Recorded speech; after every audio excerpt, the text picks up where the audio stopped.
What's happening, everybody? Welcome into a brand new episode of Phightin Words. Anthony SanFilippo's here.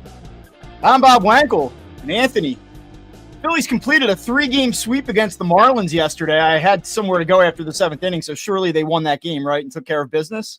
It's exactly what you thought, right, Bob? Not quite. The Phillies couldn't catch a ground ball late. They couldn't tack on after an early 3-run first inning, and they sure as hell couldn't close things out against what is a pretty bad Marlins team. And we can sit here and be like, oh, they're young and scrappy, and they're free swinging, and they have some interesting pieces and do all that. But the Phillies can't lose that game yesterday, and they did. Granted, it was their first loss, having led by after the 7th inning. So, I mean, it is going to happen from time to time, but it should not have happened yesterday, and it gives us plenty to talk about here as the Phillies get ready to go up to New York and play the Mets for 3 games this week. So I'll bring you in. And just how bad is this bullpen right now? Well, it's pretty bad. It's second worst ERA in the majors at 5.81. Yeah. They're overusing their high leverage guys, and so you're going to have outings like this occur because, let's be honest, as good as Alvarado and Strom and Kerkering for the most part have been, they're not perfect. And so, you start using them a lot, they're going to have a game like yesterday where Kerkering gives up a 3-run homer to, Javier Sanoja, noted power hitter. What an absolutely dreadful pitch too. I mean, it wasn't like, oh man, tip your cap. It was just like, what on earth was that? Yeah, not good. And then Strom didn't necessarily have a great 10th inning. I mean, obviously the 1 run you kind of expect to score from second base, but then he gives up a 2nd run, on a hit, a stolen base, and another hit. So, hey, look, I mean, these guys aren't going to be perfect, but when you don't have other options, and now, you look at when you're going into this Mets series, who are you going to throw after Nola comes out of the game tonight?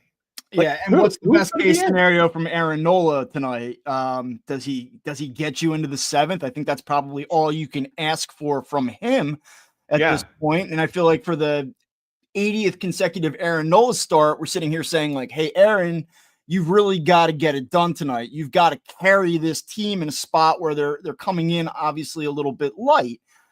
And look, there are a number of things that happened yesterday. And I think the first thing I want to do is just start with some context. So right now, the major league lead for appearances in a game from a reliever is 12. And both Matt Strom and Jose Alvarado have been utilized 11 times apiece thus far. So they are at the high end. When we talk about it, feels like we see these guys every single night. They're going to kill them by the month of July. And when they're in this many games, this often, this early, things are going to happen. That's all true. But in fairness, it really is true. It doesn't just feel that way. Relative to the rest of Major League bullpens, these guys are being used at an astronomical rate right now. And, Orion Kerkering, same deal, not quite as much, only 9 times. But it just feels like every time the Phillies are in a game late with the lead, it's one of these 3 guys, and they just can't find ways to get through a game without using all of them, it feels like. And they can't find ways to extend leads often enough to run away from having to use these guys.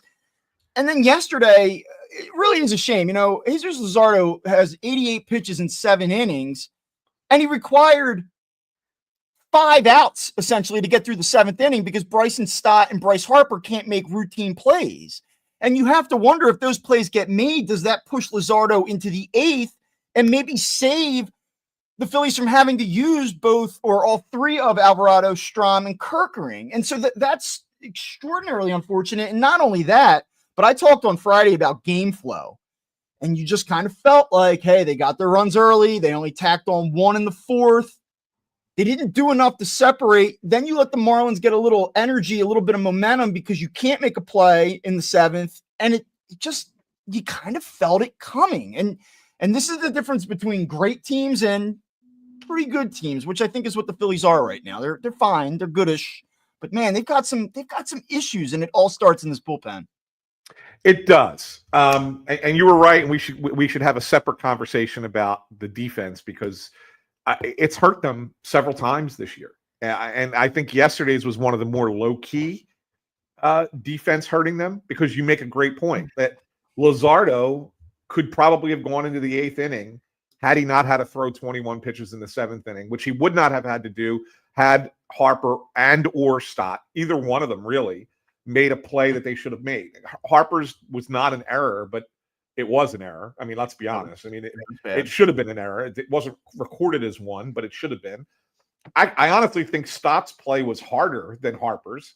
The one that Harper was hit right at him. Stott's kind of, ranging up the middle and trying to make a play. And, he just pulled up a little bit too soon.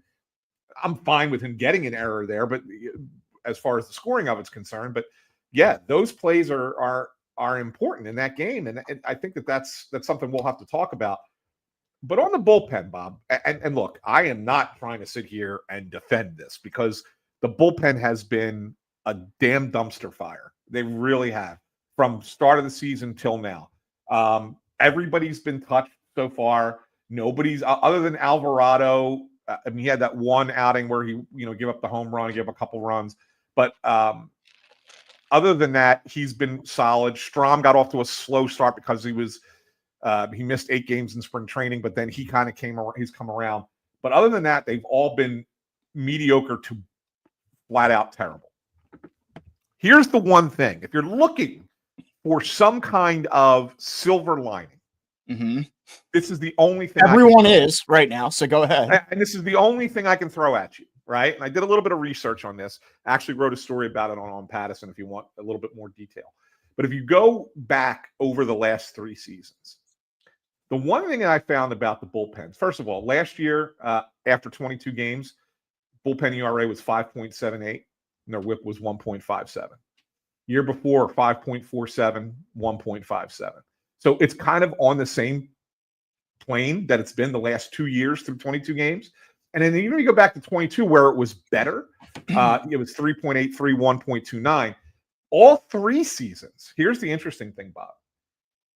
Of the pitchers who had pitched in the Phillies bullpen, 22, 23, 24, through 22 games, less than half of them were guys who pitched in October for the Phillies. So we've seen this before. So that's the one thing that if you want to sit there and say, yeah, this is terrible, but the Phillies have always changed the face of their bullpen over the course of the year. You're right. You go back to last year and you're talking about Connor Brogdon being a disaster in April, and Connor Brogdon was not a factor very quickly thereafter. We didn't see him after the second week of April, and he had done a lot of harm in inflating that ERA early in the year out of the bullpen. The only difference is that last year, and I remember this pretty distinctly, we would come on here and I would say, I really still think that this is one of the best bullpens in baseball. I know that they haven't pitched that well yet. I believe, though, in them. I think that they have a number of different ways that they can come at you. I sort of like their depth. This year, I don't think that at all. I think that this is a bottom half bullpen. I don't see the upside here, and I don't think they're this bad. Do I think that they're 29th, in all of baseball? Is that where they're going to finish? No, of course not. But I really don't think that this bullpen has a tremendous amount of upside. And by the way, I do think that there's a little bit of a conversation that has to be had about Kerkering, who had a nice year last year. And in his defense, he's only allowed runs in, I believe, 2 of his 9 appearances so far. So it's not like he's been terrible this year. I know he has a 4.5 ERA. He has a 1.5 whip. Those numbers aren't good, but it's not like he's been consistently poor. But it does feel like that he has struggled at times to find consistency and to especially find that consistency in important situations. And I want to be fair. I mean, he's gotten a number of key outs for this team, but I just don't know that I'm at this level of trust with him that the Phillies have to be at. They don't have a choice. To me, he's not automatic. He's not a guy that I go, okay, I know what I'm going to get. I feel great about this. I think he's like a tier below that. And let me throw something at you, Bob, because I think this is kind of an interesting thing too. And I don't have everybody's exact number right in front of me, so I apologize for saying this in advance without the specifics for each guy in the bullpen. But I know Kerkering is one of the guys that's down. You're a guy who loves relief pitchers who can come in and strike people out. The Phillies bullpen their strikeout percentage is down this year. It's down to 21%. I believe last year they were 25%, which I think was 6th or 7th in baseball. Being at 21% has them at 18th in baseball. That's part of the problem, right? Like in the modern game of baseball, you need your relief pitchers to come in and get a strikeout, because a lot of times they're coming in messy situations, right? Sometimes they're coming in with guys on base, whatever. You got to come in and be able to get a strikeout. And the fact that their percentage is down like that, I think, is the difference between why you don't feel this group is as, good of a bullpen as last year's group was, even though last year's group struggled at the same level through its first 22 games. And I think that's really the difference right now. So what I just said about Kerkering, I'd seen a little bit of that yesterday. People were like, this guy isn't as nasty as people say he is. This guy is not lights out, end of game type of arm. I don't know about that. Like, he's still very young. I think that there's time to develop it. Sean Kleckner, this bullpen is dreadful. Yeah, I mean, it is right now. There's no question. So I actually dug around a little bit, went on Baseball Reference, and it's kind of interesting. So super small sample size, as I noted, he's only been in 9 games this year, but in late and close situations as designated by Baseball Reference, opponents are hitting 293 against him with an 873 OPS. In what they deem to be high leverage situations, opponents are hitting 300 against him with a 918 OPS. That's this season.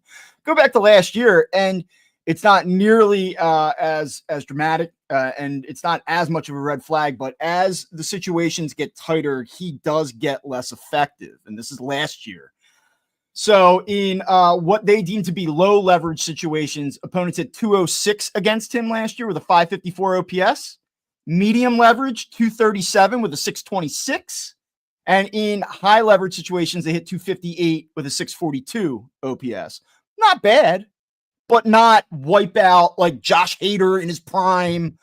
You're not touching me stuff. So as these situations do get a little closer, he does become a little bit less effective. So there is a little bit something to that. And not to mention that he's had some problems in the playoffs as well.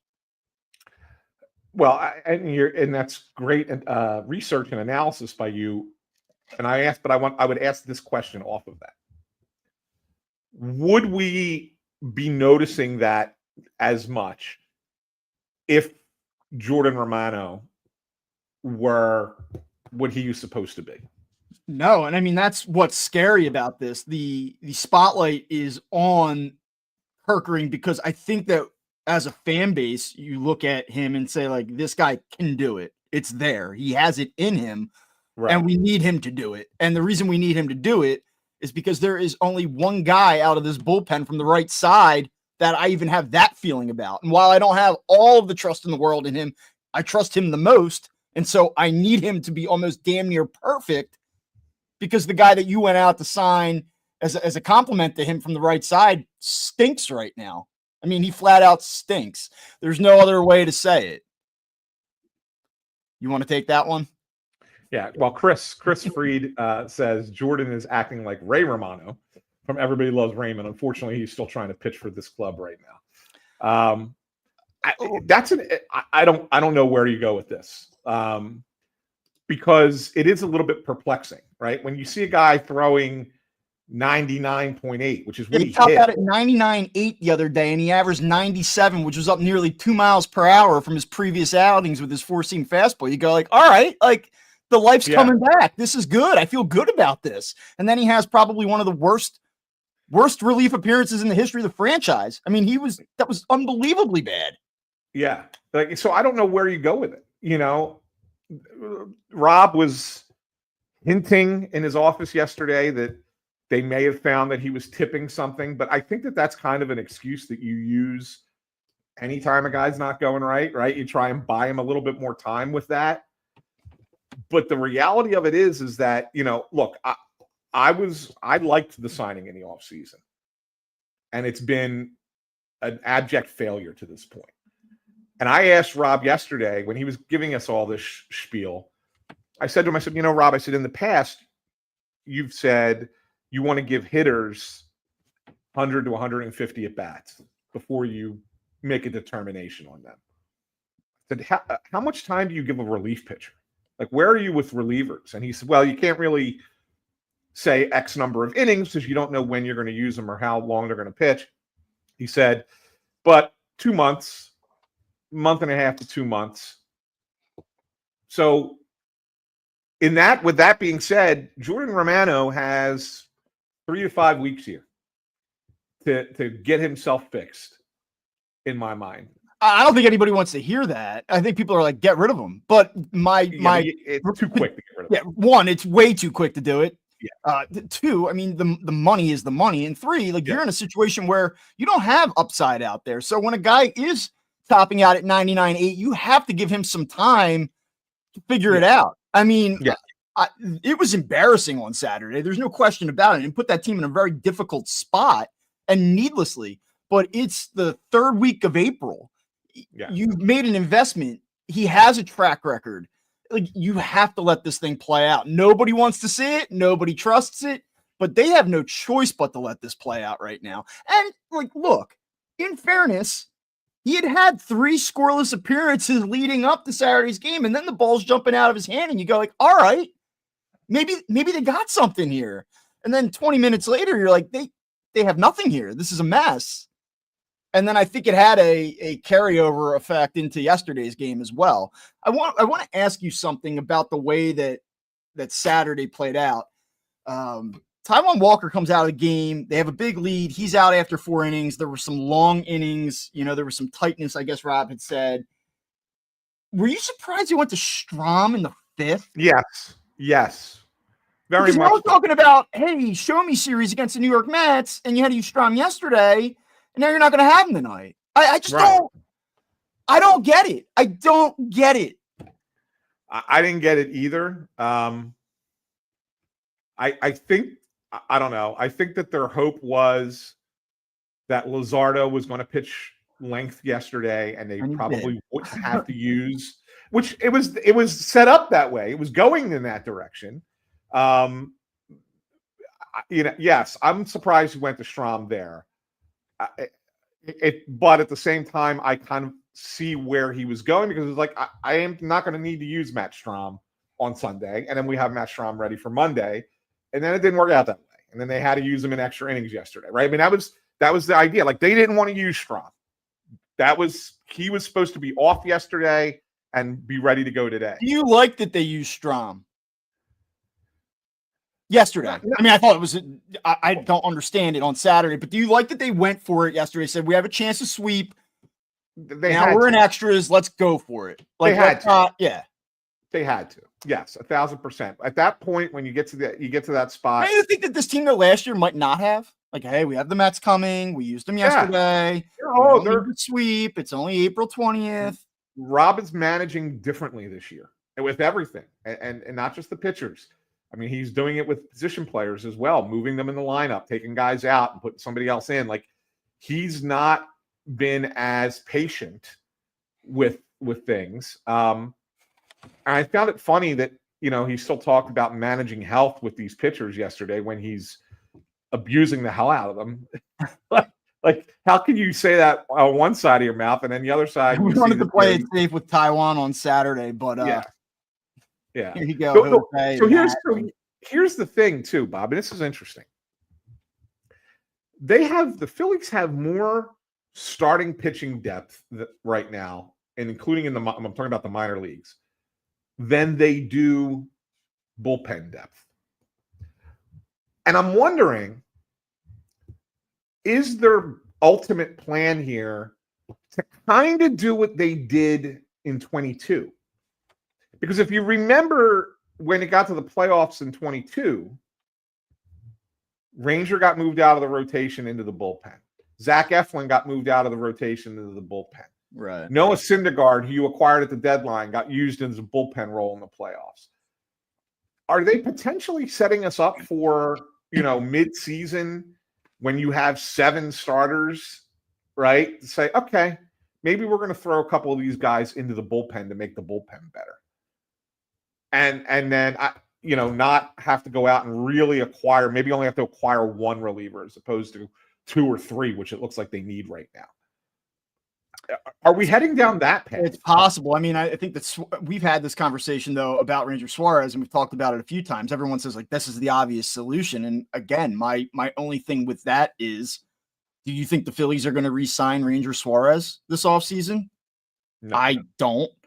And then it becomes a question of, is Ranger Suarez going to buy in to being a multi-inning relief solution in a contract year? And he might, but I wouldn't be thrilled about that if I were him. And right. I know he's got to go out and produce regardless of the situation because it's ultimately his career and his future. And the better he pitches, the better it is for him. But like, that's not an ideal fit for him, I don't think, at this point. If they want to do that in the postseason, sure. I think that's a different conversation. But if they turn him into that guy come July, I don't know what level of buy-in is going to be there. Well, here's the thing with this, Bob, and this is why it's a tricky situation and an interesting question. Because the one thing when you look at the National League, and again, it's very early still. It's hard to really discern who's going to be contending and who's not quite yet. I mean, there's still a very big middle ground. But there's going to be a chase for the wild card this year amongst some good teams. Yeah, you're not going to be able to triple over yourself and get in. And that's why games like yesterday are annoying. And that point was actually made on the post-game live show, which I wanted to talk about real quick. Oh, I didn't see that. They actually did. They're like, look, there's a lot of teams out here that are playing pretty well right now. And then they did their whole thing that they do, right? Where it's like doom and gloom and this is a disgrace and everything's horrible. And we're like the JV version of that. Like, I think we tell it as it is. And I think that yesterday was annoying and bad, but I don't know that it was quite the catastrophe that those guys make it out to be sometimes.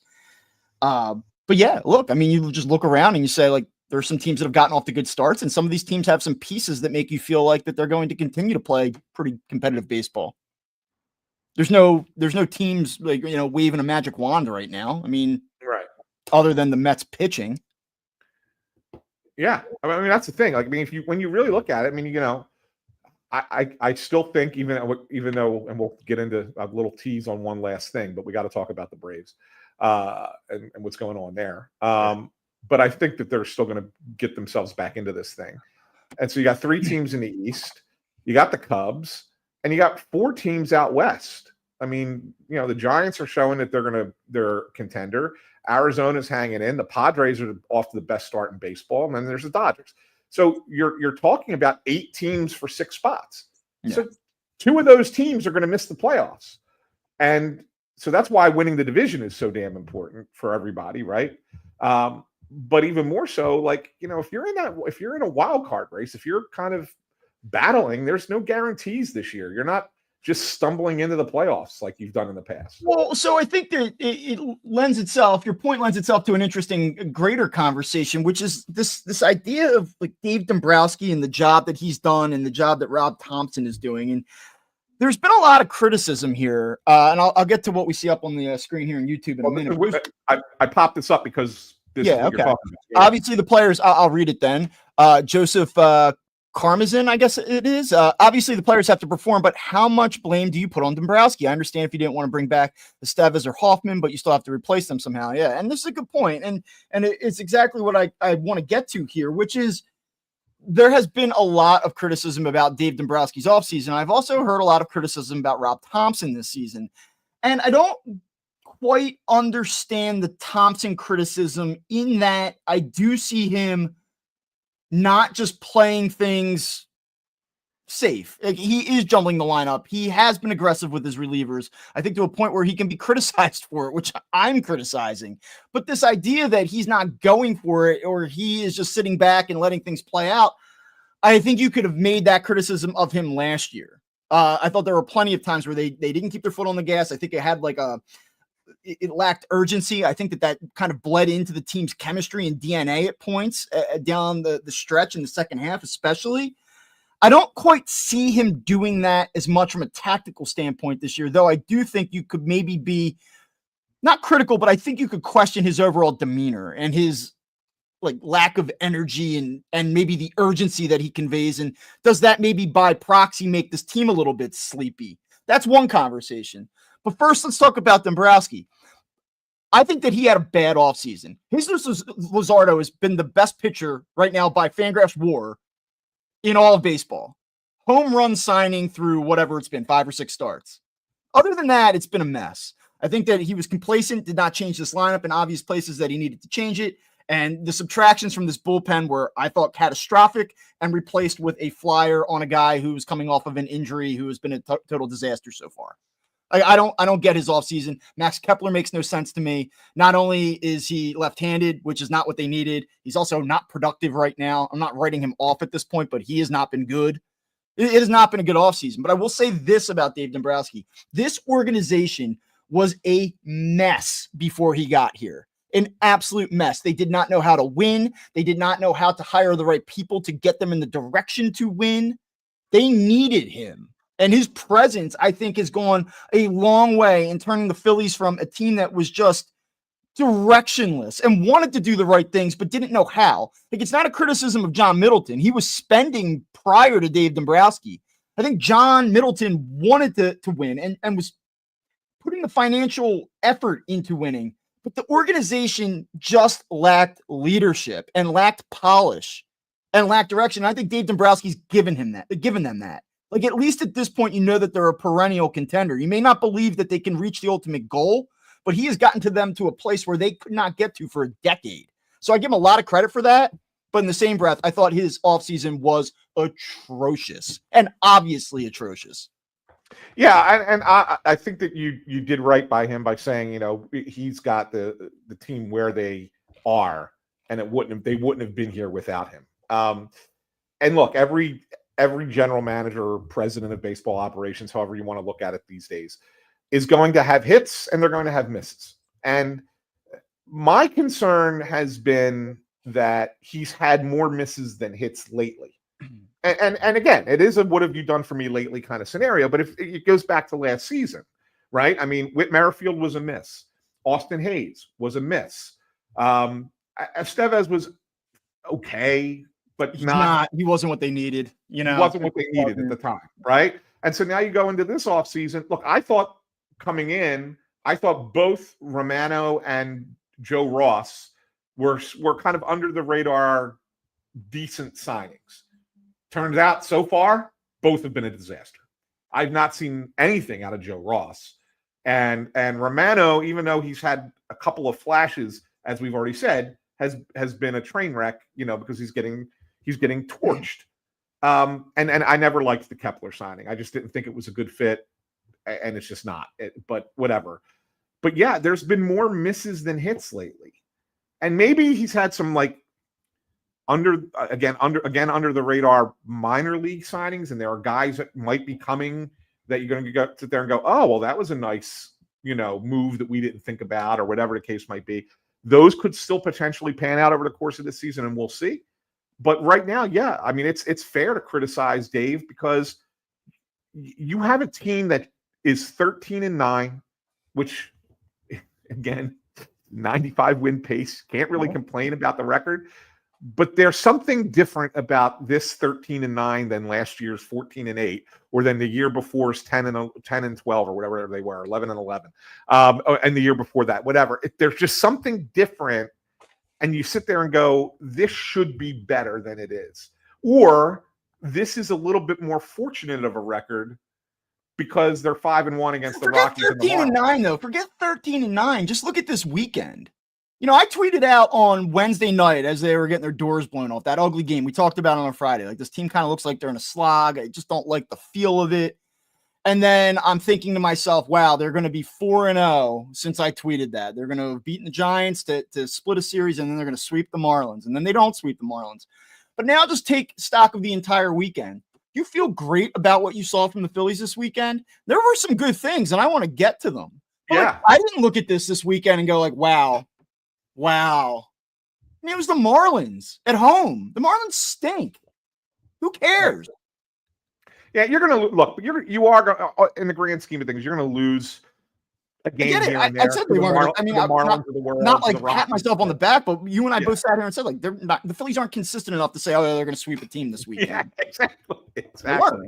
You know, so it's not like I'm stunned, and I'm not saying that they had to sweep the Marlins. It's an indictment of the team. Like I'm not saying that, but my greater point is if you look at all the good and all the bad just this weekend alone, you'd say like, all right, yeah, it was fine. And I think that's where it's at, and we're all looking for better than fine. Yes.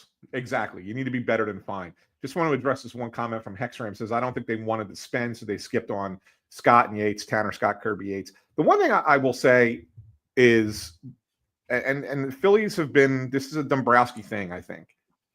They don't want to make long-term investments in relief pitchers.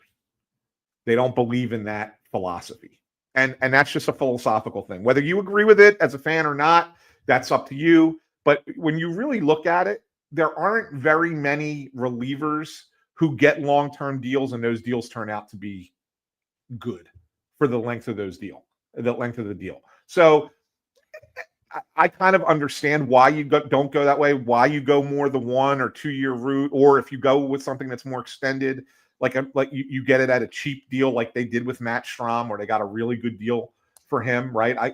I'm cool with that kind of philosophy.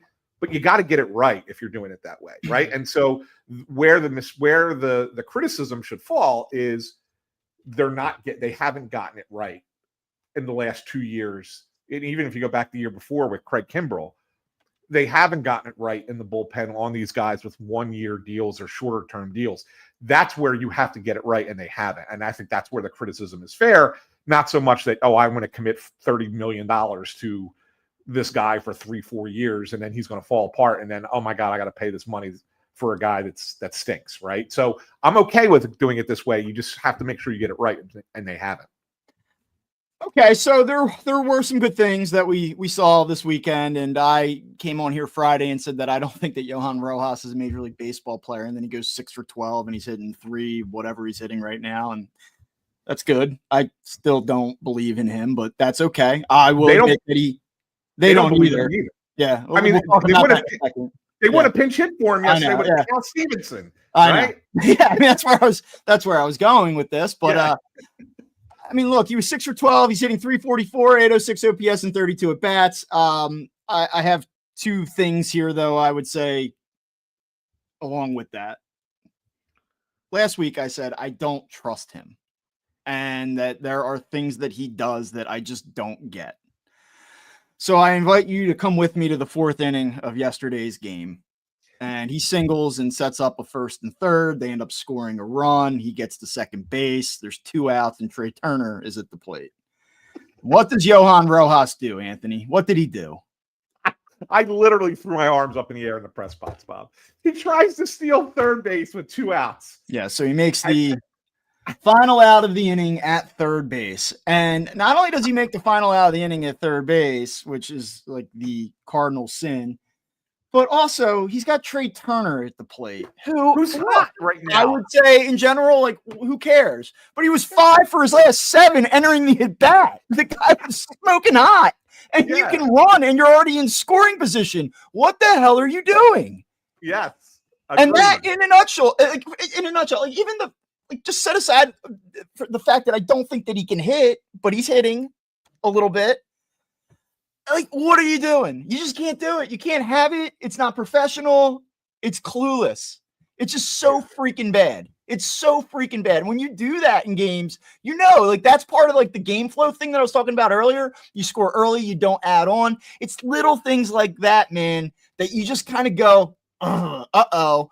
And I think was one of the many reasons they lost yesterday. It was one of the smaller reasons, but still a reason nonetheless. And it's something that I think is like a symptom of him. Like, it's what he does.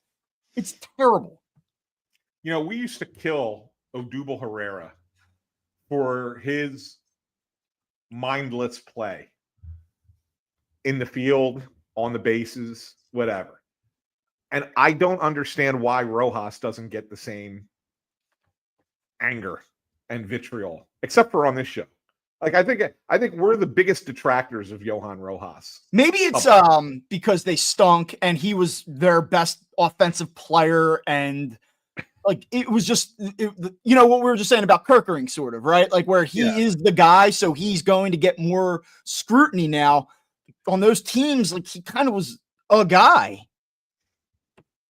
Maybe that's why, and maybe because Johan Rojas is a part-time player who isn't really supposed to be. I mean, people have gone so far as to say, like, well, if everyone else does their job, they don't need him to hit. I mean, the lengths that some people have gone to justify his existence is crazy. It's crazy. And like then you said it, they don't believe in him either. I mean, he's swinging the bat well right now, and certainly by his own standards, he's swinging the bat very well right now. And then you get into a situation in yesterday's game where I guess it's Bender in the 8th inning, right? Yeah. And they pinch hit for Johan Rojas, who was 6 for his last 12, with Cal Stevenson, who just got up here and hasn't swung the bat well at all in AAA. And they were more concerned about going lefty versus righty than they were about having Rojas come up, who had been hot-ish. I mean, that tells you all you need to know, man. On another note, on that same play, not that I want to take the conversation away from Johan Rojas for a second, but Cal Stevenson and not Cody Clemens in that spot. And I get Cal Stevenson's going to come in for him, whatever, but you're down a run in the 8th inning and you're trying not to lose the game. Don't you go Cody Clemens and then sub in Cal Stevenson into the outfield at that point afterwards? I mean, why is Cody Clemens on? Yeah, why is Cody Clemens here if he's not going to swing the bat in that situation? What's he doing here? Yeah. Right? I mean, that's the thing I don't understand. I just don't get it. Look, Cal Stevenson. Now, is that a Rob thing, or is that like we all huddled with our front office and our analytics guys, and we love Cal Stevenson against Bender in this situation, and so that's what we're going to do. It was predetermined hours before first pitch. Who knows? But he didn't give that question wasn't asked or answered. Right. But I think it was. If you go by what Rob usually does, and I've asked him this in the past, he prefers to go 1-for-1 position at the position. So if Stevenson's going to replace Rojas in center field, then he's going to be the guy to bat, as opposed to using two guys, as opposed to going 2-for-1. But to me, at that point, it's the bottom of the 8th. They're two lefties, though. It's like it's redundant. Like, who cares? Like, you're still going to be exposed the same way on the wraparound. You're not going to pinch hit Stevenson or Clemens for Stevenson at that point. So right, exactly. Who else in the lineup are you batting for? And if you were in an absolute emergency situation, you go run Sosa out there. Right. So, and that's what I'm saying. Like, who else would you use Cody Clemens in the lineup yesterday? Who else would he pinch hit? Yeah, it's very strange. So, like, it doesn't make sense to me. That's what I didn't get it. So that's when you want to criticize Rob. Like, look, it worked out. I mean, Stevenson got a hit on what should have been an error, I guess, or it was a fielder's choice. What was it? I don't even remember what it was. It was a hit. No, they gave him a hit. Yeah, they gave him a hit on that. They gave him a hit on it. But whatever. It shouldn't have been. But yeah, I don't know. Here you go. The other, I guess, big thing this weekend, Trey Turner. He was at 612, a 612 OPS after Friday night's game. He's at 727 this morning. So that's quite a surge over a 2-game span. He went 6 for 8 with a double and a walk on Saturday and Sunday, and he's kind of gotten his numbers back to respectability in doing so. I guess that's a good thing, but I would ask you this. We're a little over 3 weeks in now. Like, Trey's just kind of treading water. Like, does he have a streak coming in him where he pops 4 home runs in 7 games and we say, like, all right, there you go? Because, like, right now, like, it was good. It's good to see him not hitting 212 or whatever it was after Friday's game, but, like, come on. Yeah, I think something's coming with Trey. The one thing I have liked about him, even when he was scuffling a little bit, is he is taking pitches. For the most part, he's had a few at bats where he's kind of gone back to the old Trey and just been up there hacking. But I think he's working pitchers a little bit more. He showed a little emotion yesterday when he got beamed. If you saw that, slamming the bat down on the ground. I've seen better out of Trey Turner, but I've also seen worse out of Trey Turner, and I like the way it's trending right now. I think you're going to see something a little bit of a breakout from him coming soon. I think it's on its way, and this weekend was maybe what he needed to kind of jumpstart that a little bit. Yeah, absolutely. So one of the things that we saw here in this homestand was the Phillies really get on their opponents early offensively. They've done a very good job of that in this homestand, and a big reason for that is Bryson Stott now hitting leadoff. His last 7 games, he is 10 for his last 30. He's walked 3 times. His on-base percentage is .382. He's hitting .333. He's done a really nice job. And Bryce Harper obviously had a huge homestand as well in those 7 games. He was 8 for 25, hit 3 homers, knocked in 9, 7 walks. He had .320, slugged .760 with a .469 on-base percentage in the homestand. So those guys have gotten rolling a little bit here. Interesting note, after the Friday night game in St. Louis, where the Phillies were shut out, I think it was 2-0 that night. They were 26th in baseball in first inning scoring.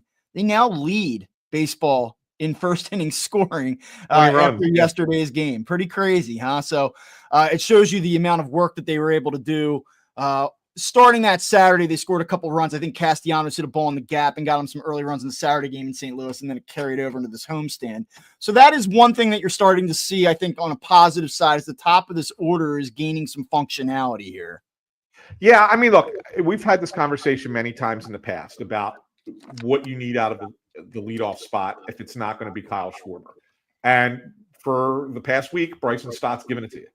He's getting on base. And that's the thing. Like, there was nobody else who would get on base well enough to make sense to replace Schwarber. But if somebody were to do it, they have to provide that. And Bryson Stott has pretty much done that. It also has helped Bryce Harper, because now you put your second best hitter behind Harper. It forces the other team to pitch to Harper. And I think when you get Harper has some pitches to hit, you see what happens, right? And that's not a knock on anybody else who's, well, it's maybe a knock on Alec Bohm because he wasn't hitting. But, Castellanos has had a nice start to his season, but he's not a cleanup hitter. Yeah. He's not a guy that can protect Harper. Like, if you're a starting pitcher, you'd much rather face Castellanos than Harper. But maybe you're much more reluctant to say, let's pitch around Harper with Schwarber on deck. And so that's really kind of working right now for the Phillies to have them batting back to back. I guess ultimately, if there's a team that has a bunch of like big power lefties in their bullpen, that could be a problem late in games. But both Harper and Schwarber do well enough against lefties that I don't think you would make that change. I think you'd say, all right, you want to throw them at us? Throw them at us. We're still going to have those guys ready to go. I think that's probably the right way to go with this. And you just got to hope Bryson Stott can remain consistent at the top of the lineup. All right. I guess let's turn the page here and look ahead a little bit at this series against the Mets. Does this series matter? Ultimately, is this one of these referendum series? Like, this is going to show you that the Phillies are for real, or that they're the same old Phillies? Like, anything to be determined up here other than that you're a couple games behind and you don't want to really slip too far in the math and all that? Yeah, I mean, look, if you ask me to pick the series, I'm going to take the Mets to win 2 out of 3, just because I don't have confidence in the bullpen situation right now. And if that happens, that happens. It's not going to be the end of the world. If the Phillies win 2 out of 3, it's not going to be, they're proving that they could beat anybody. I mean, I think they've already done that, and they beat the Dodgers, right? I mean, the Phillies are going to be able to play with any team. I don't put referendums on teams based off of a 3-game series in April, win or lose. I just don't. You were there yesterday. You covered the game? I was there yesterday, yes.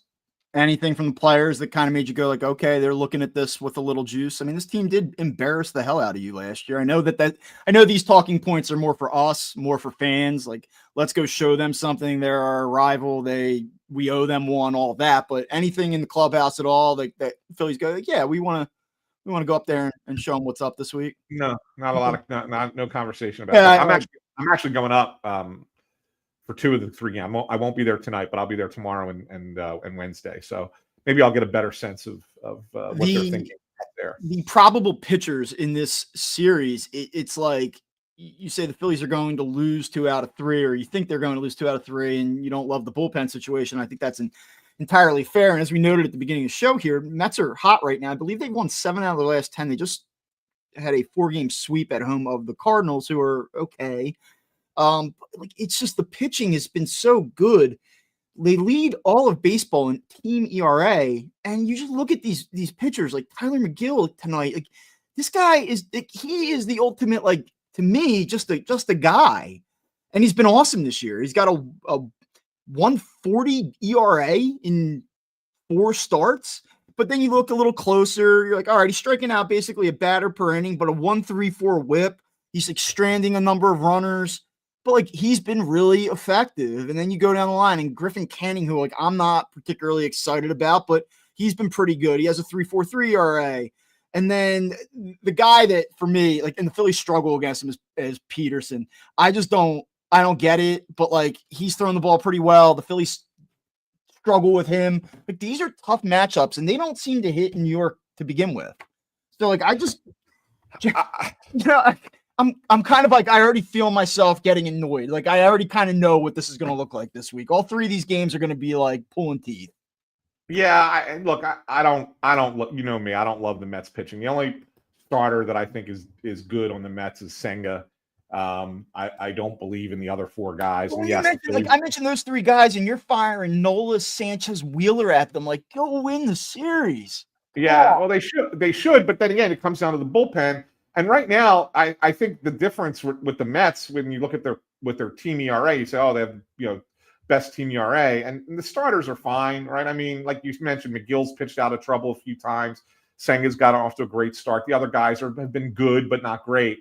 It's been the bullpen, man. Like, I don't love the Mets bullpen either, but they've only given up a handful of runs, other than Edwin Diaz, who's not been good. The rest of their bullpen's been pretty solid, like really, really good. And so, and again, there are a bunch of guys who you look at the names and go, really, this guy's good. This guy's good. I mean, Minter's there now after being in Atlanta. He's always been okay. And Stanek's always been okay. But like Huascar Brazoban, like he's been sensational for them. He's thrown 13 innings for them. I think he's allowed 2 runs. Like, he's been fantastic. Reed Garrett, like, come on, like who the hell are these guys? Max Kranick, you remember him? He's the guy that was a starter for the Pirates and had a perfect game going in his major league debut, and they pulled him after 5 innings. Yeah. I mean, like, they got a bunch of nobodies who are pitching great out of the pen for them. Well, it's like it's what you're talking about with Dombrowski. Like, they're not hitting on those flyers. They're not hitting on these like 1-year deal type guys. And then I just kind of look and go like, this was the fear. It's not just the spending that the Mets are willing to put in play, but then you look at a guy like Stearns, who is a good GM, and it feels like that they have adults running that team now, and it's showing up early, at least. Yeah. I mean, so look, I would not be surprised if the Phillies won the series. I would. It wouldn't surprise me if they win the series. They are an underdog tonight with Aaron Nola on the mound, who is yet to win in 4 starts. But I would tell you that doesn't mean a lot, because the Phillies, by first pitch yesterday, were minus 325 money line favorite, and they lost. I mean, minus 325 in baseball is like being it's almost like the equivalent of being a 12-point favorite in the NFL. Like, you don't lose. You should not lose like that. So right. I actually kind of like the Phillies in this game tonight, believe it or not. Yeah. I really All do. right. I really do. I worry about the other 2 games. I don't know. Doesn't it? I mean, we'll see what happens, but I almost feel like we talked on Friday, Aaron Nola's struggles and how he's trying to really adapt his game plan. I expect him to be much more in the strike zone tonight. Yeah. We'll see what happens, but it just feels like, to me, the Mets have seen this guy a million times. These guys have seen him a million times, and they know a couple of guys hit him well. I mean, Alonso hits him well, and Soto hits him well. So yeah, I mean, he's going to have to maneuver his way through as well. I don't know. I just like there were enough good signs that I saw from the lineup and the way McGill pitches. I just kind of like the Phillies in this one. All right. I do. Okay. I just worry about, but just this one. Okay. If I had to pick them to win one, I would. All right, so you got Nola figuring it out with his 6.5 ERA. He's like dead last in ERA of all qualified starting pitchers in baseball, but then they're going to beat Sanchez and Wheeler the next 2 days. Okay. Yeah. All right. Funny game, baseball. I mean, look, that wouldn't be the craziest thing that's ever happened in the history of Major League Baseball. So, yeah, I don't know. It's weird. It's weird, but yeah, I don't put a lot into it.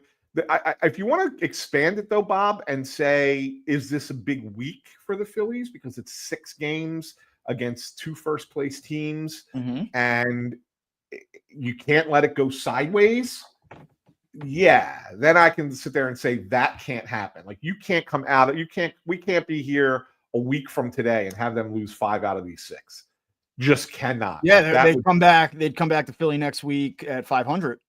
Yeah. Nobody would feel good about that. No. I think this is a situation where you say like 3-3 is probably, given the situation, given that it's early, they're inconsistent. If you can split these 6 games, I don't think anybody's going to book their World Series tickets or anything. But you're happy. You'd probably take that. You'd probably take that ahead of time. Yeah, if I had to pick right now, I reserve the ability to change my selection after this Mets series and see what happens before the Cubs series. But I would probably say they're going to go 2-4 in these 6 games. Oh boy, man, this city is going to be on fire if they go 2-4 in these 6 games. Just saying, can't compete with the class of baseball. You can only beat the Rockies and the Marlins and the Nationals, and forgetting that they beat the Dodgers. Talking right? I guess plenty. Forget about that. Yeah, right. But no, look, it's just the way it is right now, right? All right. Okay. And I might change that thought process of if see how things go this week with the Met. I would point this out to you. This is the most down you've been. Like, not that you're killing them, but you clearly don't think the same of this team as you did of last year's team. Last year's team, you would have never. And I'm not calling you out or anything, but you would have never said this about last year's team. Never. No, I picked that team last year to win the World Series because I thought they were the best team in baseball. And they shit the bed in October. I don't think this is the best team in baseball this year. I think the Phillies took a small step backwards. I still think they're a very good team. I still think that they're one of 7 or 8 teams that can win a championship in this sport. I don't think they will this year, but I think they can. So I left to look at it and be honest about it and say, right now, the way that they're playing, I see some good, I see some bad. They're good, like you said at the beginning of this program, Bob. They're good, but they're not great. And so that's kind of where I see it. And right now, the Mets are playing really good ball. The Cubs have been playing really good ball. That crazy game with the Cubs and the Diamondbacks the other night. Diamondbacks scored 10 runs in the top of the 8th to take the lead. And the Cubs scored 6 on them in the bottom of the 8th to get it, take it right back. The Cubs are a fun team to watch right now, and you know how it is out there when they're good and playing well. People really, yeah. I mean, this could be a tough week for the Phillies. Yeah. Doesn't change the fact that they're a good team. Doesn't change the fact that I still think they're in the playoffs and have a shot. But I just think this is a tough spot for them this week. All right, let's get to one last thing. Well, how can we not talk about the Braves and what the sideshow that's going on down there with Ronald Acuna, who's not even playing yet? But you have this situation come up 2 days ago when Jared Kelenic gets thrown out at second base on a ball that he hit to the wall. And it was more because he was watching the ball out of the box. He didn't bust it out of the box. Yeah. And he gets thrown out at second base. And Snitker gets asked about it after the game, gets asked if he would said anything to Kelenic. And I guess he probably was, it turns out he was a little bit caught off guard by the question. And he said, should I have said something to him? And was his response to the writer. Was I supposed to, is what he said. Or was I supposed to say something to him, right? And so the writer, Mark Bowman from MLB.com in Atlanta, puts it out, and Ronald Acuna responds on Twitter saying they would have benched me if it was me. If it were me, right? They would have taken me out of the game, is what he said. Taken me out of the game, right. Yeah, they would take me out of the game. So he responds like that on Twitter. I guess within the hour, that tweet gets pulled down. I guess PR gets a hold of him. And then Snitker admits afterwards that he didn't see the play at the time, that he didn't see that Kelenic didn't bust it out of the box when he was asked the question. But upon review, he did see it, and he has spoken to Kelenic, and they've had a conversation. So, and I believe Snitker. Like, I think Snitker's an honest, upfront guy. The times that we've had a chance to talk to him, I always got that sense out of that guy. Yeah. So, I think he's being truthful. But it does give you a little concern about, is there something not well in that clubhouse? Yeah, maybe. I don't think that one isolated issue gets that response out of Acuna, right? Like, you don't just say one time, hey, I would have been treated that way. It would have been different for me. You feel like that. That's something that has gone on for a while that you're taking with you. The fact that you pick up your phone and you decide to go public with it, Right. I mean, that's a different level. And what good does that do? That all said, I mean, the Braves finally got going a little bit this weekend. The Twins, my God. Yeah, that's a disaster. Stinks. But they came back late. I believe they were down 6-2, I want to say, on Friday night, and they came back late and got a win. They were in a nip-tuck game on Saturday, came out with a win, and then they took care of business yesterday. And that's what they need. They have to find ways while they're not. I didn't think they played incredibly well, especially Friday, Saturday. Sale didn't look awesome in his start, but it was better.